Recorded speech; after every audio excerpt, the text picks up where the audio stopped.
Sziasztok!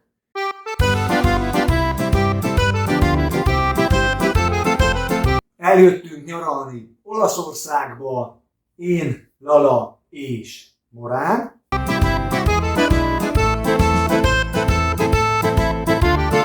És arra szeretnénk adni tanácsot, hogy hogyan tudtok utazni gyerekkel és vagy kutyával külföldre. Nem könnyű kutyával utazni, gyerekkel sem mindig, de szerencsére találtunk egy olyan, nem csak szálláshelyet, hanem egy olyan várost, egy olyan strandot és egy olyan szálláshelyet, ahol nagyon szívesen látják a kutyákat, a kutyásgazdákat, és még a gyerekeket is. Ugye? Úgyhogy eljöttünk autóval. Olaszországba. És velünk jött Morán.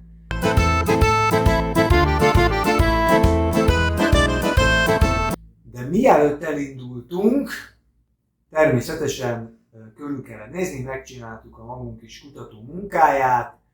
A Booking.com-on találtunk olyan szálláshelyet, ahol kutyával is el lehet jönni. Ha ismerősök vagytok a Booking.com-on, akkor tudjátok, ha nem, akkor meg elmondom, hogy amikor kerestek szálláshelyet, nagyon sok paraméter alapján lehet választani, hogy hova akarunk menni, mikor akarunk menni, milyen kategóriájú szálláshelyet keresünk, és rengeteg egyéb paramétert meg lehet adni, hogy szeretnénk, hogy legyen, nem tudom, reggeli, internet, medence, bár akármi egyéb. Nekünk itt a fő szempont az volt, hogy Morán is jöhessen. úgyhogy azt állítottuk be a paraméterekbe, hogy állatbarát szálláshely, de az állatbarát szálláshelyekkel is csinyán kell bánni, mert a legtöbb szálláshely, állatbarát szálláshely is csak kis testű állatokat fogad. Hát nekünk meg egy picit nagyobb testű állatunk van. Nem csak, hogy olyan szálláshelyet jelöltünk be, ami állatbarátként van jelölve, hanem föl is vettem a kapcsolatot a szállásadóval, befoglaltuk a szálláshelyet, természetesen úgy foglaltuk be, hogy nem kellett azonnal kifizetni, hanem én mindig azt az opciót választom, hogy díjmentesen visszamondható a szálláshely, hiszen egyrészt bármi közbe jöhet, másrészt meg, ha mondjuk azt mondják, hogy hiába állatbarát, nagy testű állat nem jöhet, akkor is vissza lehet díjmentesen mondani. Lefoglaltuk a szálláshelyet, és fölvettük a kapcsolatot a szállásadóval, és megkérdeztük, hogy nagy testű kutya jöhet-e. És szerencsére az volt a válasz, hogy Igen.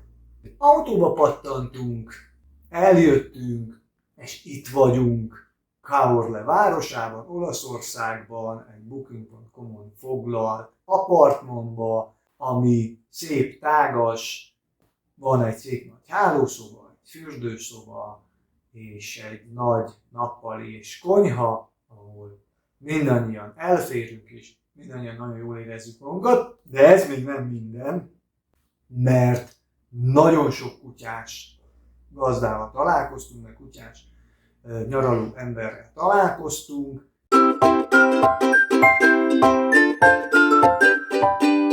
Mert hogy ez a környék, ez erről híres, hogy itt kutyabarát kempingek, kutyabarát szálláshelyek és kutyabarát strand is van. Úgyhogy amikor kimentünk első este a strandra, akkor nagyon sok kutyás gazdával találkoztunk. Igaz? Ja. Szóval te összeszámoltad, hogy hány kutyával találkoztunk első este? Nem, de minimum volt egy 10. És milyen kutyák? Arra emlékszem, milyen kutyák voltak? Volt egy pici. Voltak picik, volt nagyon pici, ekkora volt a legkisebb. Igaz?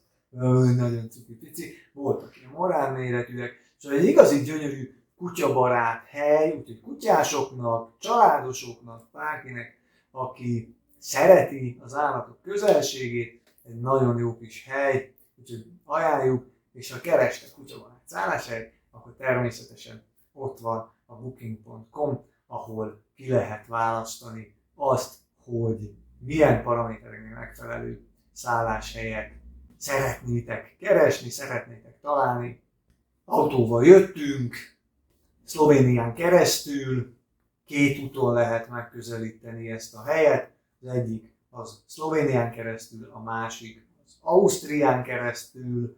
A különbség a 2 út között az nagyjából egy ilyen 100 km, és időben meg nagyjából azonos időpontot írt, talán egy picivel több időpontot írt, ha Ausztria fele megyünk. De mi azért jöttünk direkt Szlovénia felé, mert egyrészt autópályamatricát is így csak Szlovéniára kellett vennünk, meg természetesen Magyarországra, de hogyha az ember mondjuk az egyik irányba akar jönni, és a másik irányba menni, akkor mindegyik országra kell venni matricát. Az is egy nagyon jó ötlet, főleg ha az ember akar egy körutat csinálni, amilyet például mi csináltunk tavaly, amikor a Balkánra mentünk. Emlékszel a Balkán túránkra? Nagyjából. Hány országot jártunk akkor be? Hát 5. 5 országban jártunk tavaly, a Görögországba mentünk, ugye megálltunk Szerbiába. Szerbiába, Macedóniába, Görögországba, Bulgáriába és Romániába. Ott egy ilyen nagy, hát körülbelül 3000 kilométeres túrát tettünk, és mind az 5 országban megálltunk. Nézzétek meg a Balkán túra videónkat, fönn van a csatornánkon, van rá egy lejátszási lista is, felfedezzük Európát lejátszási listában, ott van mind az 5 videónk. Úgyhogy lehet csinálni itt is egy nagyon szép körutat, egy nagyon szép túrát, de mi most azért is Szlovénia felé jöttünk, mert visszafelé meg is szeretnénk állni egy pár napra Szlovéniába, úgyhogy most egy picit megismertük az útvonalat idefelé. Ha meg valaki spórolni szeretne egy kicsit, akkor megint csak érdemesebb ugyanarra visszamenni, mint amerre jött, hiszen az autópálya matrica pénzbe kerül, és érdekes módon Szlovéniában egyébként sokkal drágább, mint Ausztriában. Úgyhogy ha valakinek ez a szempont, akkor érdemes korán közben meg itt mászkálni. Hogyha valakinek az a szempont, hogy spóroljon, akkor azt érdemes mérlegre tenni, hogy Ausztriában nagyjából 10 euró, 9 euró 90 az autópálya matrica, viszont 100 km-re hosszabb az út. Szlovéniában meg 1 hetes és 2 hetes matrica van, most jelen pillanatban, ahogy mi most jöttünk idén nyáron, az 1 hetes matrica volt 16 euró, viszont nekünk az oda-vissza út pont nem fér bele az 1 hétbe, úgyhogy meg kellett vennünk egy ilyen nagyobbat, 2 hetes vagy 1 havi, nem emlékszem, matricát, ami már 32 euró volt, úgyhogy ezt érdemes mérlegre tenni, hogy valaki most mondjuk egy 1 hetes nyaralásnál oda-vissza utaz már pont mondjuk 8-9 nap, kifizeti a 32 eurót, de oda-vissza spórol mondjuk 200 kilométert, vagy azért meg jobban, ha megveszi 10 euróért az osztrák matricát, és mondjuk 200 kilométerre többet utazik, és mindenki el tudja dönteni, hogy az ő autója mennyit fogyaszt, ő neki melyik út szimpatikusabb, de mivel mi visszafele meg szeretnénk állni 1-2 napra Szlovéniába, amiről szintén fogunk csinálni videót, így nekünk az volt az egyértelmű és az volt a logikus, hogyha idefele is Szlovénián keresztül jövünk, és akkor tudjuk, hogy merre kell visszafelé mennünk, meg így akkor csak magyar, meg szlovén matricát kellett vennünk, meg természetesen az olaszoknál útarányos autópálya díj van, úgyhogy itt arra a szakaszra fizettünk, csak amennyit használtunk. What the dog doing?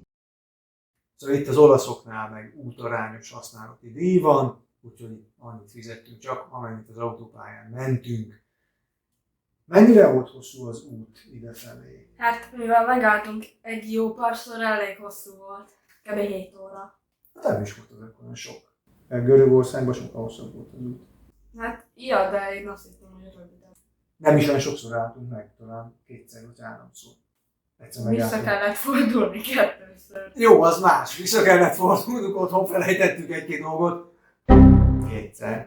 Mármint nem ugyanazt a dolgot 2-szer. Egyszer egyik dolgot felejtettük otthon, aztán utána még egy dolgot otthon felejtettünk, de azon kívül... Csak 9-kor indultunk el 7 helyet. Igen, de azon kívül összesen 2-szer álltunk meg. Egyszer még a magyar-szlovén határ előtt, meg egyszer a benzinkúton. Úgyhogy kétszer álltunk meg, és hát mennyi, várják, hogy Hát de 9-kor meg volt még indultunk. dugó is. Hát az más, az mindig van, dugó mindig van. Reggel 9-kor indultunk, és délután 5-kor értünk ide. Szóval az hány óra? 8. Az sok. 8 óra alatt értünk ide. 2 megállással, egy kis forgalmi dugóval. De itt vagyunk, és jól éreztük magunkat. Morán is jól érezte magát. Are you serious right now, bro? És meg jól fogjuk érezni magunkat. És még jól fogjuk érezni magunkat. Úgyhogy Remélem. innen Olaszországból több videót is tervezünk csinálni. Úgyhogy iratkozzatok fel, kövessetek minket, és Moránt. Sziasztok! Iratkozz fel a csatornánkra, és kövesd a kalandjainkat!